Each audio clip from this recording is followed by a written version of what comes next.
আমাদের দেশে বেশিরভাগ মানুষ অশুদ্ধ সালাম দেয়, বিশেষ করে যারা রাজনীতি করে এদের মধ্যে বেশিরভাগ মানুষ অশুদ্ধ সালাম দেন না। আসসালামু আলাইকুম, সালাম আলাইকুম, সালাম আলাইকুম। বেটা তুই সালাম শিখোস নাই, তোরে রাজনীতি করতে কে বলছে?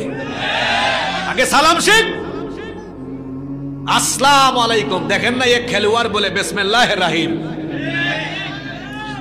আউযুবিল্লাহ বিসমিল্লাহ চিনে না অনেকে, আবার অনেক জায়গায় উল্টা পাল্টাও হয়ে যায়। বিসমিল্লাহির রহমানির রহিম আউযুবিল্লাহি মিনাশ শাইতানির রাজিম। আমি কি বানায় বলতেছি কথা? সালাম দেয় আসসালামু আলাইকুম, সালাম আলাইকুম। মহিলারা আরো স্টাইল করে দেয় আসসালামু আলাইকুম। এরকম সালাম মনে আপনারা শুনেন নাই? সালাম অর্থ শান্তি, অনেকে তো সামালিকুম বলে। সাম আরবি শব্দ, অর্থ হলো মৃত্যু। এখন কেউ যদি বলে সামালিকুম, অর্থ হবে তুই মরি যা। অথচ সালাম হলো আসসালামু, শুদ্ধ করে সালাম দিতে হবে, আসসালামু আলাইকুম ওয়া রাহমাতুল্লাহি।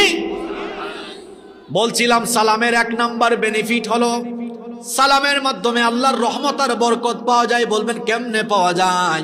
এই যে বললেন আসসালামু আলাইকুম ওয়া রাহমাতুল্লাহি ওয়া বারাকাতুহু, অর্থ হলো তোমার উপরে আল্লাহর রহমত আর বরকত বর্ষিত হোক।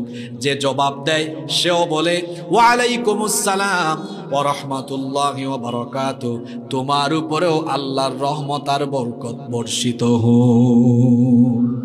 সালাম দেওয়া, সালামের জবাব দেওয়া, দুই গ্রুপই আল্লাহর রহমত আর বরকত পেয়ে যায়। সুবহানাল্লাহ পড়বেন না?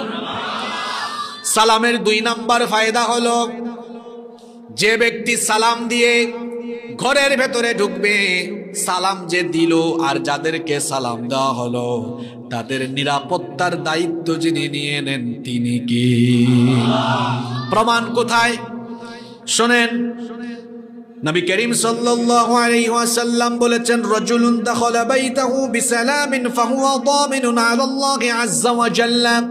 যে ব্যক্তি সালাম দিয়ে ঘরে ঢুকে ওই ব্যক্তি আর ওই ঘরের সকল মানুষের নিরাপত্তার দায়িত্ব যিনি নেন তিনি কি? ঘরের নিরাপত্তার দরকার আছে না নাই? চুরি ডাকাতির ভয় আছে না নাই? সকল টেনশন সব বিপদ থেকে বাঁচায় দিবেন কি? সালামের তিন নাম্বার ফায়দা হলো সালামের মাধ্যমে ভালোবাসা বাড়ে। নবীজি বলেছেন, লা তাদখুলুল জান্নাহ হাত্তা তুমিনু, ততক্ষণ পর্যন্ত জান্নাতে ঢুকতে পারবা না যতক্ষণ না ঈমানদার হও। ওয়ালা তুমিনু হাত্তা তাহাব্বু, ততক্ষণ পর্যন্ত ঈমানদার হতে পারবা না যতক্ষণ না একজন আর একজনকে আল্লাহর জন্য ভালোবাসো। এরপরে নবীজি বললেন, আমি কি তোমাদেরকে এমন একটা আমল শিখাবো না যে আমলের